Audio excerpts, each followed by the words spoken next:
Police closing in on the former cop accused of the murder rampage.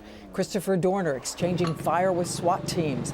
Officers wounded, images streaming in of police officers, guns drawn, searching cars. If he's watching this, a message for himself is enough is enough. It's time to turn yourself in. It's time to stop the bloodshed. It's time to let this event and let this incident be over.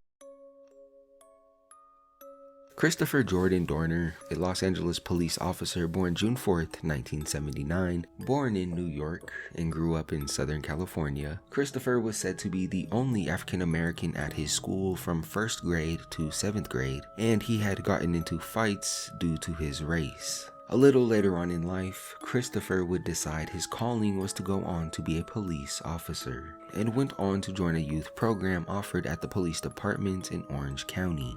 Christopher graduated from Southern Utah University in 2001 with a major in political science and a minor in psychology. He also went on to join the United States Navy Reserves in 2002 after he left university, eventually reaching the rank of lieutenant. During his time there, he received a Navy Rifle Marksmanship ribbon and a Navy Pistol Shot ribbon, and as you could imagine, those skills would come in handy later down the road in Christopher's life. While still in the Navy, Christopher would go on to join up with the LAPD, entering the police academy in 2005, and neighbors of Christopher described him as admired, well-liked, and a man who usually kept to himself. Christopher had been married, no kids, but divorced in 2007.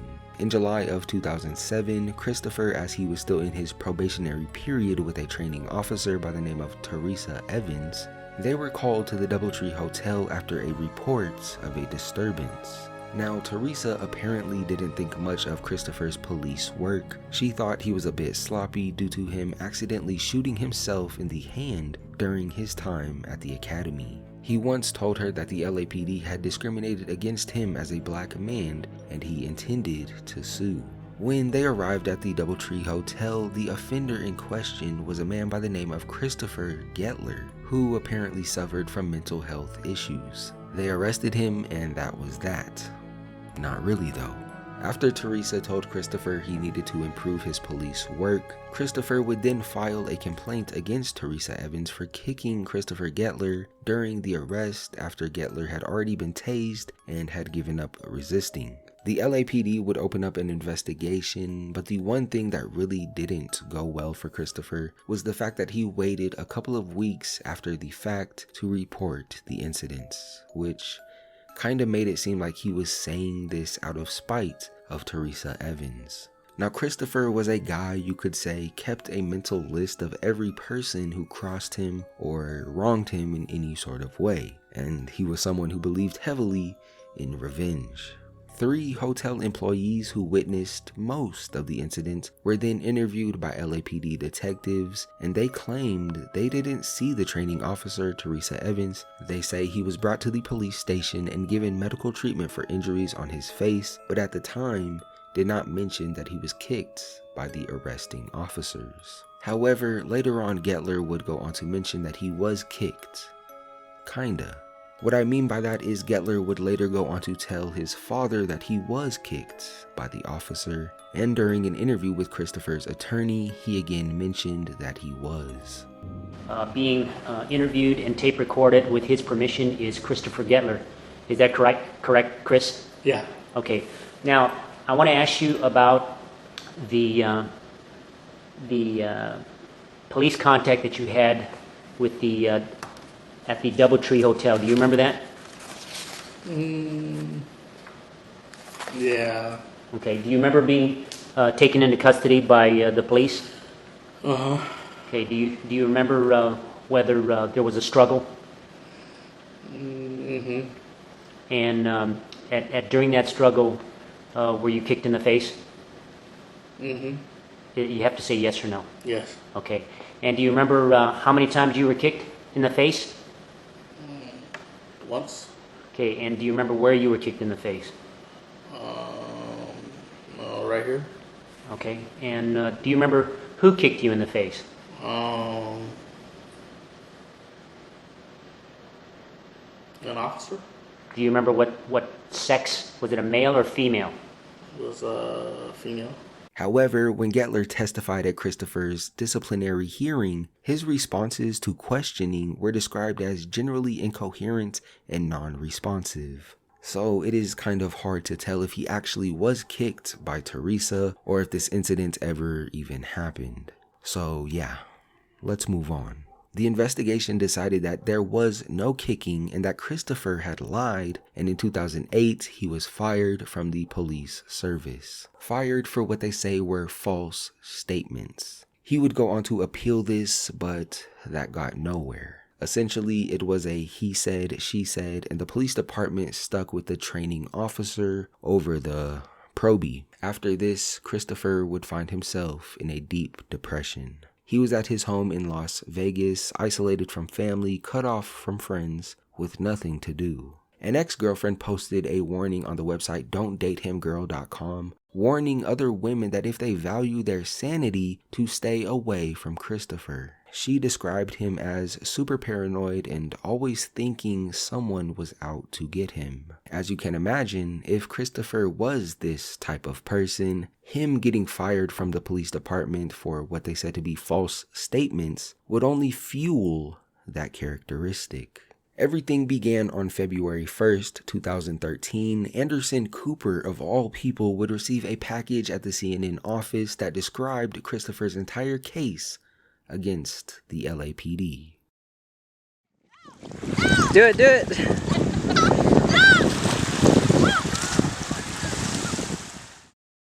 2 days later, the bodies of Monica Quan and her fiancé Keith Lawrence were found shot to death in Keith's car outside of their condo in Irvine. Both were shot in the back of the head. Investigators saw that Monica still had on her diamond wedding ring, so they knew that this was not a robbery gone wrong. It was more or less a close-range ambush. Neither had known enemies, both worked regular jobs. She was a basketball coach at California State Fullerton, and Keith was an officer in the Department of Public Safety. They had gotten engaged just days earlier. During the investigation into this double homicide, police wondered why nobody had heard the gunshots. It happened in the middle of a parking lot of an apartment complex full of people. Someone must have heard something. But nobody called in about it, so investigators started thinking maybe the person in question, the attacker, the ambusher, used a silencer during the shooting. The very next day, Christopher posted his manifesto online. It was a 11,000-word document. He posted it from a Highview Inn and Suites in Manhattan Beach. He said his motive for the shooting of Monica and Keith, plus all of the other shootings to come, were to clear his name. He vowed to hunt members of the Board of Rights who heard his case. He would hunt the LAPD hierarchy that sanctioned his punishment. He was convinced that his former lawyer, Randall Quan, had been loyal to the LAPD rather than to him, and that he would hunt his loved ones. Christopher would list all of those who had wronged him throughout his life, and also those who he would miss, because he knew he wouldn't be coming out of this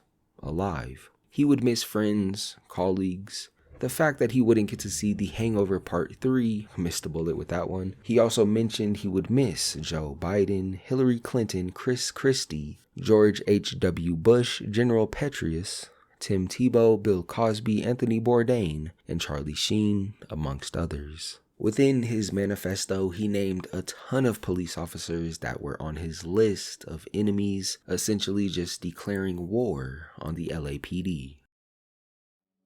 Former police officer, and you hear this police chief in LA, Charlie Back, talking. He was asked, this guy was trained. He worked with the LA Police Department for a couple of years, not to mention he's a marksman, ex-reservist. Right. So he's trained well. He appears to know what he's doing. He is. I mean, he was an officer, not an enlisted man, but an officer in the Naval Reserve. And so, yeah, he knows what he's doing.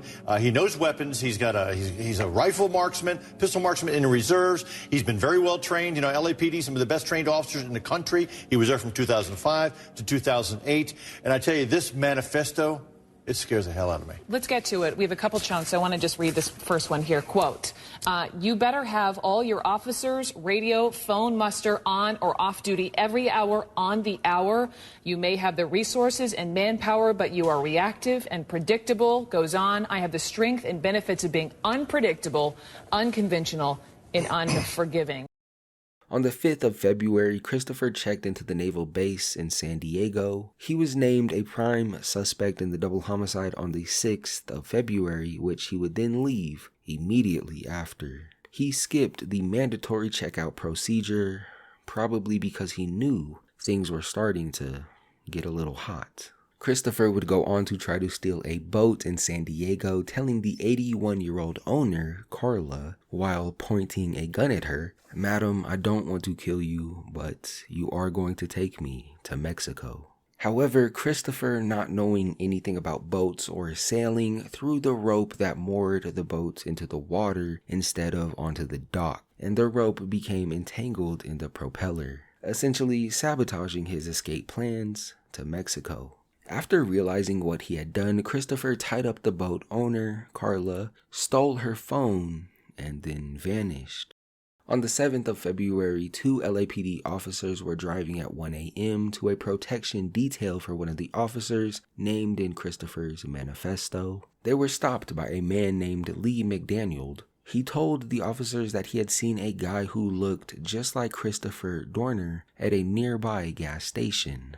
The 2 officers then popped over to this gas station and began following a suspicious-looking pickup truck when all of a sudden, Christopher hopped out of the pickup and just unleashed rounds onto these officers, firing at them with his assault rifle. He then hopped back into the pickup and sped away. Not even 20 minutes later, 2 officers of the neighboring department were ambushed while at a red light. Christopher opened up on them with 13 rounds of armor-piercing ammunition, and one officer, Michael Crane, died shortly after the shooting. The other was rushed to a nearby hospital in critical condition for surgery and ended up surviving.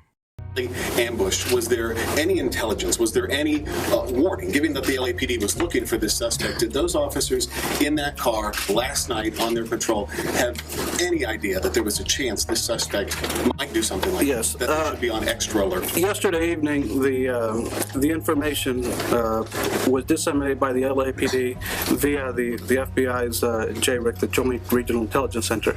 So all law enforcement agencies in the region were aware of that. We disseminated the information about the suspect and his vehicle and his intent to our officers, as I believe all agencies did last night. We are concentrating on calls for service that are of a high priority, that are threats to public safety, essentially. We're not going to go on barking dog calls today.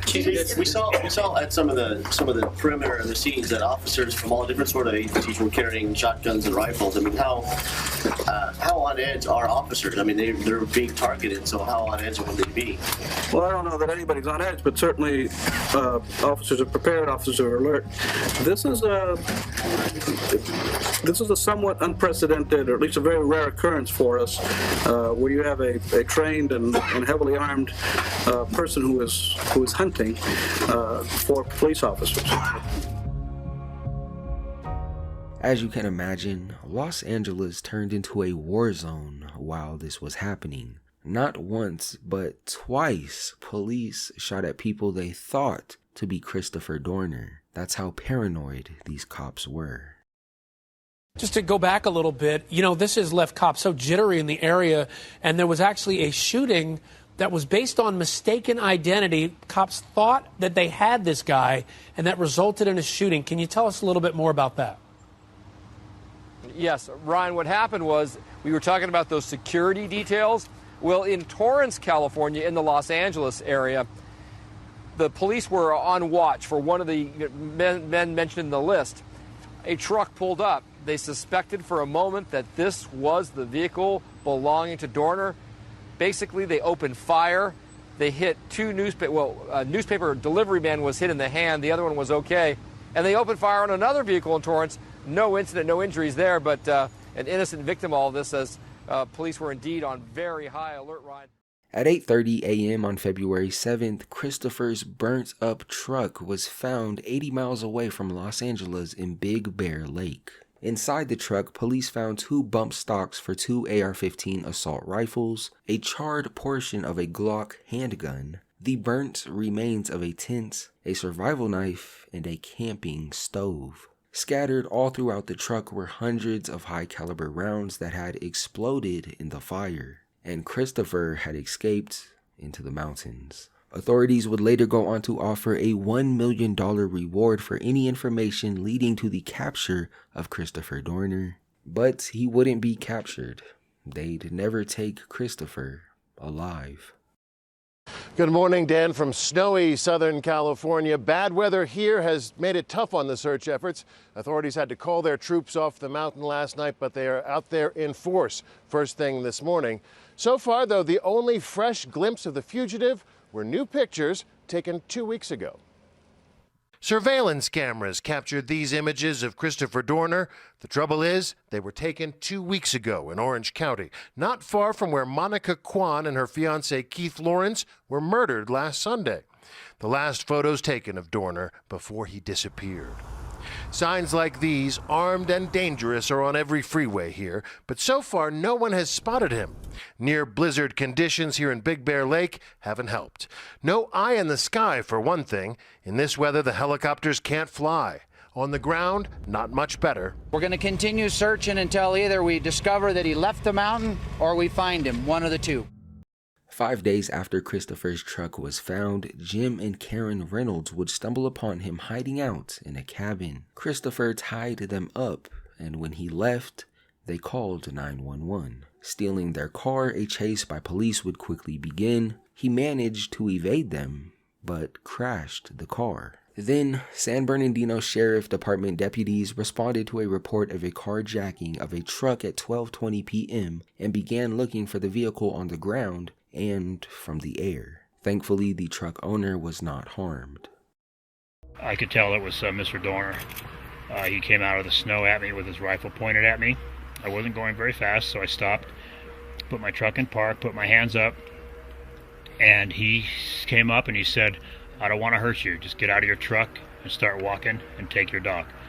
And that's what I did. I said, can I get her leash? And he said, "No, just start walking." It was clear from his demeanor that I wasn't one of his targets, and he just needed a vehicle, and I was happy to oblige. When the truck was spotted, a chase began with Christopher driving and hiding in a cabin. Christopher then opened fire on 2 officers, hitting both and killing one of them, Detective Jeremiah McKay.